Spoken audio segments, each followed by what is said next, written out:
음, 네, 안녕하세요. 안녕하세요. 네.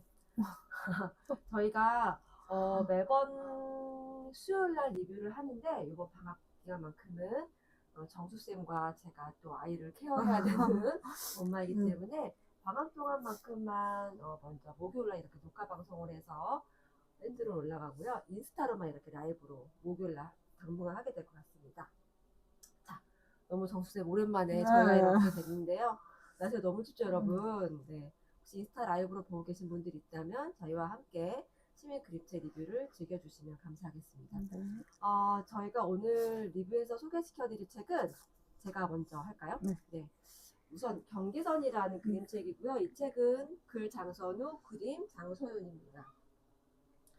보니까 이 책은 달그림이라는 데서 나오는 달그림 출판사가 어디냐면요. 제가 알기로 어디지? 도서출판 노란돼지. 그림책이 많이 나오잖아요. 근데 또 달그림이라는 이름으로 예, 이렇게 책을 내주셨습니다. 그리고 여기 보면 나를 찾아 헤매는 지금 당신의 이야기라고 부제가 나와 있는데요. 어, 경계선이라는 얘기를 들으면서 경계가 어떤 뜻인지 조금 제가 사전적인 의미로 이렇게 찾아봤는데 사물이 어떤 기준에 의하여 분간되는 한계, 어떤 기준이 있다는 거죠. 그리고 지역이 구분되는 한계. 그러니까 아무튼 뭐 이거나 이거나 이렇게 어떤 구분되어지는 것들을 경계선이라고 하는데 그랬을 때 나도 모르게 내가 경계를 지어버리는 그런 한계는 어딘가. 그게 나를 통해 나한테서든 아니면 내가 바라보는 세상이나 어떤 다른 사물에 대해서든 그런 생각을 좀 하게 되는 그림책이었는데요. 이 책은 장선우라는 분이 글을 적었는데 코로나 때 잠깐 회사가 여유로웠대요. 그래서 한 일주일에 한 권씩 뭐 그렇게 뭐 매일매일 한 권씩 책을 읽다가 글을 적어볼까? 라고 해서 낸 글이고요. 그리고 장소연 이 작가님도 그냥 이렇게 행동이 옮기면서 날마다 뭐 브런치라는 그런 플랫폼에 글을 쓴다던가 그림을 그린다던가 하다가 이렇게 그림을 내신 거예요. 그랬을 때 어떤 생각이 드냐면 저도 알게 모르게 꼭 작가가 글을 잘 쓰는 사람만이 글을 써야 된다, 책을 내야 된다라는 경계가 내 안에 있었는데 그 두 분의 어떤 이 책을 내게 된 동기를 보고 그 경계선을 조금 무너뜨렸어요. 매일매일 글을 읽고 그림을 그리고 싶고 글을 쓰고 싶으면 내면 되지. 라는 경계선을 제가 좀 무너뜨리게 되는 네, 그런 책이었는데요. 자, 이 책은 어떤 부분이 있냐면 이렇게 시작하거든요. 지역이 이름이 떠올라요. 저희도 지역이 여주잖아요. 근데 여주 경계가 이천, 뭐 양평 뭐 이렇게 있잖아요. 저는 딱 그 경계에 있거든요. 여기로 가나 저기로 가나 거리가 비슷한 그런 경계에 있는데 여기도 보면 지역 경계에서부터 시작을 해서 그 다음에 이 작가의 이야기인지 글의 주인공인지 모르겠지만 나이에 대한 경계가 나타나요. 나 결혼의 정년기는 언제인가? 그리고 아이를 낳을 때는 언제가 정년 나이인가? 이런 경계. 사실은 기준이 없는데 다들 그렇게 하니까라는 경계가 기준이 생겨버린 것 같고 그리고 그런 것도 있어요. 옷에 대해서. 누군가는 수면 바지를 입고 나와서 쓰레기를 버린다. 그러면 그 잠옷은 밖에서 입으면 그게 잠옷일까 아닐까? 이런 것도 있고 그러니까 내가 밖에서 이 옷이 편하면 그것은 일상복이 될 수도 있는 그러니까 기준이 없는 거예요. 여기도 그런 얘기도 나와요. 계절에 관한 경계.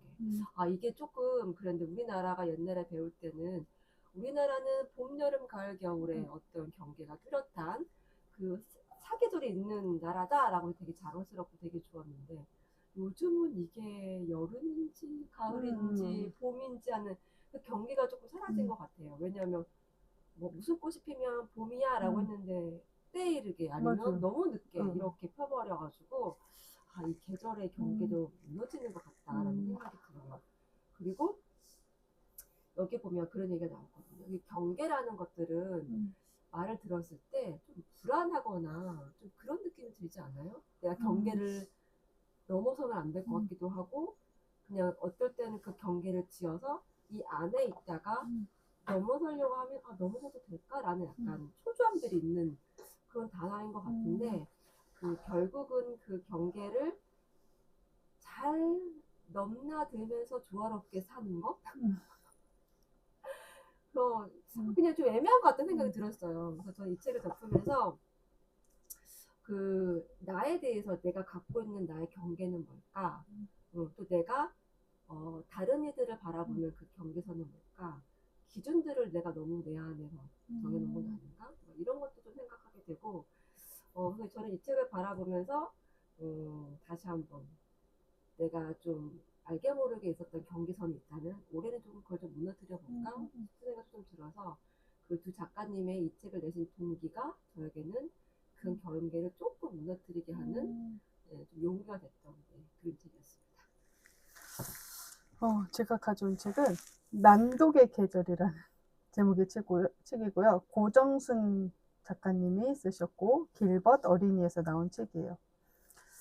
이 아이가 좀 특이하게 생겼죠. 너무 귀여운데. 그죠? 귀엽죠. 근데 처음 이걸 읽을 때 사람인지 사람일까? 뭐 씨앗일까? 막 그런 생각을 했거든요. 여기 머리에 이렇게 뭐 하나도 달고 다니거든요. 네.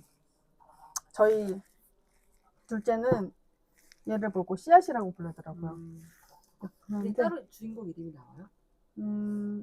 저는 못 찾았어요. 주인공 이름은 못 찾았어요. 여기 보면요.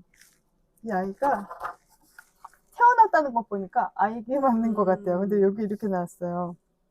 얼떨결에 태어나고 말았대요. 근데 얼떨결에 태어났는데 자기가 태어나서 눈을 떠보니까 너무 가난한 집에 태어난 거예요. 그래서 도로 눈을 감고 싶었다는 거예요. 도로 눈을 감고 싶었는데 태어난 김에 어쩔 수 없이 살게 됐다고, 머물기로 했다고, 그러면서 이 책이 이렇게 나오거든요. 그 말이 저는 아까 너무 빵 터진 거예요. 그래서 예전에도 저 그런 생각 해봤거든요. 아이들이 만약에 태어날 때 부모를 선택할 수 있다면 이 아이들이 나를 택할까? 얘네는 날 택해서 나온 걸까? 그런 생각 한번 해본 적이 있거든요. 결론은 못 찾았지만 그래서 한번 질문해 봐봐요. 지금 집에 가서. 집에서 아이들한테 해볼까요? 어떤 대답이 나올지. 엄청 재밌는 대답 나올 것 같은데. 그래서 이 아이가 이 제목처럼 난독, 글자를 못 읽는 기간 동안에 일어난 에피소드들을 이렇게 책으로 만든 거거든요. 저 제목 보고 사실 좀 궁금했거든요. 난독의 계절이라면 보통 책과 관련된 계절인 것 같은데 그러면 보통 우리가 책을 많이 읽는 계절은 가을이라고 하잖아요. 그러면 이 친구는 가을 동안에만 책을 못 읽는다는 건가? 막 그런 되게 호기심이 있었는데 궁금증을 조금. 네, 저도 처음에는 난독의 계절 약간 어렵잖아요. 그림체 제목으로는 좀 어렵고 아이들이 이해를 할까 싶었는데 읽다 보면은 되게 재밌어요. 그리고 이게 약간 어릴 때 감성 같은 게 나오거든요. 보면은 이 아이가 공동변서를 써요. 공동변서를 쓰는데 완전 푸세식 화장실이 나와요. 그래서 이제 저희 아이한테 혜원아, 이 화장실 본 적 있어? 그러니까 엄마는 봤다. 엄마는 이 화장실 써보기도 했다. 그러니까 엄마 빠져도 봤냐고 화장실에. 빠져봤거든요.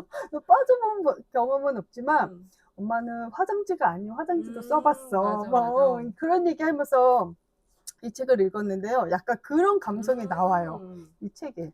옛날 관련 옛날을 막 떠올리게 하는. 네. 그래서 이 아이가 귀엽고 또 자기가 글자를 모를 때 그 감정들, 이 내 마음을 어떻게 표현해야 될까, 뭐 이런 얘기들이 많이 나오거든요. 그래서 읽으면서 아이들이랑 그런 얘기 해보는 것도 좋으실 것 같아요. 저희 아이들한테는 만약에 글자를 모르는데 너의 마음을 표현할 때 어떻게 할 수 있을까? 그랬더니 행동으로 하면 되지? 소리로 하면 되지? 뭐 이렇게 얘기를 해주더라고요. 그래서 그런 방법도 있구나. 그래서 그런 얘기도 해보시고 저희 막내가 지금 이제 올해 학교를 가는데 이 난독의 계절이 있었어요. 이제 지금 약간 이 난독을 조금 벗어나는, 까먹는 살짝 벗어나는 단계거든요. 읽으면서 물어봤어요. 소연아, 너는 글자를 모를 때 무슨 생각이 들었어? 책을 볼 때? 그러니까 말을 안 하더라고요. 그래서 이렇게 푹 숙이고. 왜 그랬을까? 무슨 마음이었을까? 네, 그래서 무슨 마음이었을까 싶은데 말을 안 해서 답을 못 들었습니다. 근데 약 답답했어? 부끄러웠어? 막 이랬는데 그렇지는 않았던 것 같은데 약간 답답한 거는 있었던 것 같아요. 근데 자기가 자기 마음의 표현을 못하니까. 그래서 맞아요. 그러겠네요. 네. 이 글을 통해서 표현한다는 생각을 저는 사실 순간 잊었던 것 같아요. 그죠. 그러니까 난독이라고 하면 보통 이거를 우리가 학습적인 걸로만 생각을 하는데 이거를 내 감정을 표현할 수 있는 하나의 수단인 거잖아요. 근데 그게 안 되니까 진짜 답답하구나라는 거를 해서. 네. 그래서 그런 얘기도 한 번씩 해보시고 옛날 감성도 한번 느껴보시고 하면 재밌을 책이에요. 저는 아까 생각하다가 이거를 난독이니까 글자도 모르지만 왜 아빠가 방에 들어갔습니다. 그 띄어쓰기 있잖아요. 그래서 보면서 난 독의 계절. 그래서 독의 나는 독을 가진 계절인가? 이런 생각도 할 수 있겠다는 생각이 약간 그러네요. 문득 들었습니다. 그래서 생각보다 너무 재밌게 잘 봤어요. 저도 아이들이랑. 한번 읽어봐야겠다 생각이 듭니다. 네. 그리고 제가 두 번째로 가져온 책은 할머니네 집 지킴이라는 책입니다.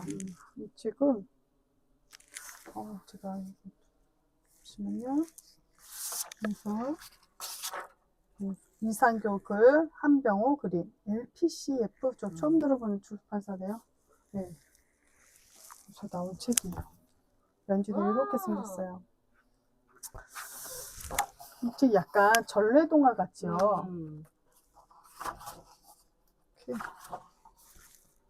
대들보 지킴이, 뭐 이렇게 뭐 부뚜막 지킴이, 뭐 이런 지킴이들이 나오거든요. 근데 저 지킴이라는 말이 조금 약간 생소하긴 했어요. 무슨 신 뭐 이렇게 지금 했죠. 무슨 옛날에 이렇게 장수 무슨 군 이렇게 그런 얘기 들고 지킴이 약간 생소하긴 한데 이해는 갔어요. 그래서 저희는 이 책 읽으면서요 이렇게 그림이 여기 보면은 부엌을 지키는 부뚜막 지킴이 뭐 이렇게 나오거든요. 그래서 부뚜막이 부엌에 있을 테니까 얘가 부뚜막 지킴인가 뭐 이렇게 연결되면서 찾아봤거든요. 네, 결론은 다 못 찾았던 거. 정확하게 얘가 얘인가는 잘 못 찾았는데, 그렇게 찾는 재미도 있고요. 이 도깨비래. 이 지킴이들이 약간, 도깨비 비슷하게 생겼잖아요. 근데 생각보다 귀여워요. 그리고 얘네들이 이 집이 비어있는 집이에요. 할머니의 집이긴 한데 할머니가 항상 사시는 게 아니에요. 할머니는 가끔 오신대요. 근처에 사시면서. 그래서 얘네들이 이 할머니 대신 이 집을 지켜주는 고군분투기의 내용이거든요. 고군분투. 예. 어떻게 고군분투를 예. 근데 정말 집을 열심히 지키려고 애를 많이 써요. 막 길을 쫑긋 세우고 무슨 소리만 나도 막 달려가고 다 같이 막 똘똘 뭉쳐서 집을 열심히 지키거든요. 예. 재밌어요. 근데 살짝 저희 막내는 이게 글이 단어가 조금 어려운 단어가 많이 나오니까 뭐 읽다가 조금 지루하긴 했는데 그래도 이 지킴이들 보는 재미에 끝까지 보더라고요. 그래서 얘네들이 도대체 어떻게 이 집을 지키는지 한번 오셔가지고 읽어보는 재미도 있으실 것 같아요. 고군분투기가 네. 궁금한 것 같아요. 그렇게 보면 집은 아까 그 얘기 잠깐 했었는데 선생님이랑 시골집들은 추우니까 잘 관리하고 보살피고 하는 일들이 필요한데 그게 우리만의 손길로만은 되는 것 같진 않아요. 그런 생각이 들어요. 그렇죠? 그래서 어쩌면 우리 집에도 집을 지켜주는 어떻게 보면 우리가 지킴의 역할을 하고 있는 것 같기도 하고 살림을 잘 지켜내는 한 가정을 잘 살려내는 지킴이가 되고 있는 것 같다는 생각이 듭니다. 네, 그리고 제가 마지막으로 소개시켜드릴 오늘의 책은 호두와 사람인데요.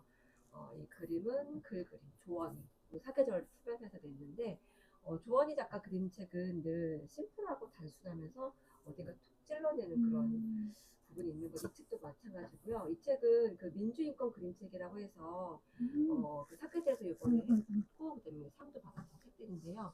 지금 토닥에는 그 민주인권 그림책으로 타오시 이야기, 멋진 민주단어, 그리고 바나나가 더 빨리 일찍 오려면 이 책들이 있습니다. 그 중에 호두와 사람은 그냥 보시면 알겠지만 강아지 한 마리가 있잖아요.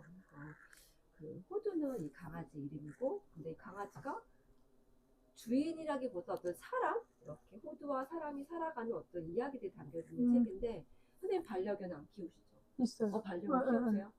제 주위도 반려견을 많이 키우는데, 그래서 되게 행복하게 예쁘게 너무너무 재밌게 살아가시는 그 모습을 보면서 나도 한번 반려견을 키울까 하는데 못 키우겠는 거예요. 왜냐면 수명도 더 우리보다 짧고 자신이 없어서 난 못 키울 것 같아라고 했는데, 이 책을 보면서 나중에 되면 혹시나 내가 반려견을 만나게 되면 그 누군가의 손길을 기다리고 있는 호두와 같은 친구를 만날 수 있겠다는 생각이 들었는데, 이 호두는 어딘가 이렇게 버려진 유기견이었던 거죠. 그런데 임시의 보호소?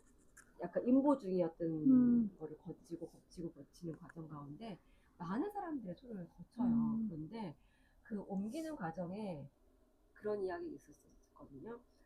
누군가가 이 임보하던 이 호두를 데려가서 잘 키웠는데 거의 이제 9개월쯤 될 때 직장을 갖게 되는데, 낯선 사람들이 자꾸 집에 오게 되는 직장을 오게 되는 거예요. 그러다 보니 호두가 자꾸 짖어서 이제 너를 위해서 더 안정된 곳으로 너가 가야지 좋겠구나라는 생각으로 다른 곳에 또 이동을 하게 돼요. 그러니까 어떻게 보면 더 나은 곳, 더 괜찮은 곳, 너를 위한 곳으로 이렇게 이동을 하게 되더라고요, 호두가. 그런데 맨 마지막에 그런데 이제 임보를 거치고 다른 가정을 옮길 때마다 다 그곳에는 다른 강아지들이 있었어요.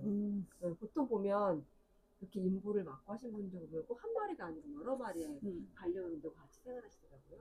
그런데 마지막에 이 호두가 간 마지막 집은 아무런 반려견도 없고 호두만 밖에 없었고, 그 반려견을 이제 호두를 맞이한 그 주인분도, 그 가족분도 잘 호두를 케어해 주신 분이었는데, 그 사이에 상처를 갖고 있던 호두도 이제 많이 잊혀지고 상태가 괜찮아지고 안정적으로 되면서 활발해지기 시작할 때쯤에 그 지나갔던, 아까 많은 사람들이 지나갔잖아요. 그 사람들을 호두가 기억하고 있더라고요. 그래서 그 맨 마지막에 그 사람들이 어떻게 보면 떠밀려 간 것처럼 보였거든요. 저 이 책을 읽으면서. 그러면 처음부터 그렇게 하지 말지. 왜 여기 옮겼다가 저기 옮겼다가 호두의 입장에서 사람들이 어떻게 생각할까라고 했는데, 맨 마지막 장에 호두를 다 기억해주는 사람들이 모여있더라고요. 다 만나게 되는 그 장면이 있었는데, 그 처음에 그러니까 그 이 책을 읽고 나서 내가 나중에 반려견을 맞이하면 진짜 고민을 많이 하고 맞이하겠다는 생각도 되게 많이 했어요. 그래서 호두와 사람을 보면서 어느 순간 우리가 반려견이 마당에서 키우는 똥개가 아니라 집 안에서 같이 한 가족으로 살아가는 사람들이 많아졌잖아요. 이 호두와 사람은 어떤 반려견과 사람이 아닌 그냥 가족의 한 이름의 호두와 또 우리가 그 가족을 같이 이제 지낸 많은 사람들의 이름이 하나의 사람으로 나타낸 책이 아닐까라는 생각이 들어서 그냥 다시 한번 그 반려견과 같이 생활할 때는 정말 고민을 많이 하고 해야 되지 않을까 라는 생각이 들고, 함부로 생명을 그렇게 버리거나 하지 않았으면 좋겠고 끝까지 책임져야 되지 않을까. 말을 못한다고 약하다고 막 버리고 그러지 말고 끝까지 함께하는 그런 반려견과 살아가는 삶이 돼야 되지 않을까라는 생각이 들어서, 저도 언젠간 어떤 반려견을 만나야 될지 모르겠지만 그때쯤 되면 이 호두와 사람을 좀 기억하면서 그 친구와 함께 살아갈 언젠가는 그런 날이 되지 않을까 생각이 들었습니다. 네. 그래서 오늘 그림책은 이렇게 4권으로 리뷰를 해드렸고요. 이렇게 그래서 방학 동안만큼은 저희가 목요일날은 인스타 라이브로 가지만 밴드로 올라가는 글들은 수요일날 녹화 방송으로 올라가기 때문에 실시간 댓글은 조금 어렵습니다. 목요일날 인스타로 보시는 분들은 먼저 오셔서 이거를 빨리 먼저 보실 수 있을 것 같아요. 아직 토닥에 소개 못 시켜드린 책도 많고요. 또 보내주신 책들도 있어요. 차근차근 저희가 잘 읽어보고 여러 번 읽어보고 또 이야기 나누면서 리뷰해드리도록 하겠습니다. 2025년에는 조금 더 저희가 리뷰하는 사람으로서 시민으로서 조금 더 성장했으면 좋겠다라는 제 개인적인 바람이 있고요. 또 이 리뷰를 같이 하고 싶은 분들이 생겨났으면 좋겠다라는 생각이 조금 들어서 그림책을 많이 좋아하시는 분들이 더 많아졌으면 좋겠습니다. 네, 날씨 추운데 모두 감기 조심하시고 저희는 또 다음 주에 리뷰하도록 하겠습니다. 감사합니다. 감사합니다.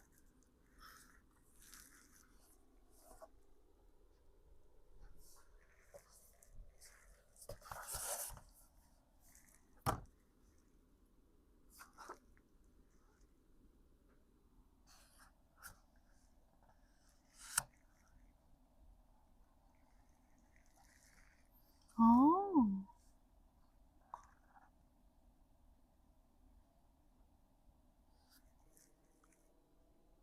웃는 땅콩 어린이 재단이라고 들어보셨어요?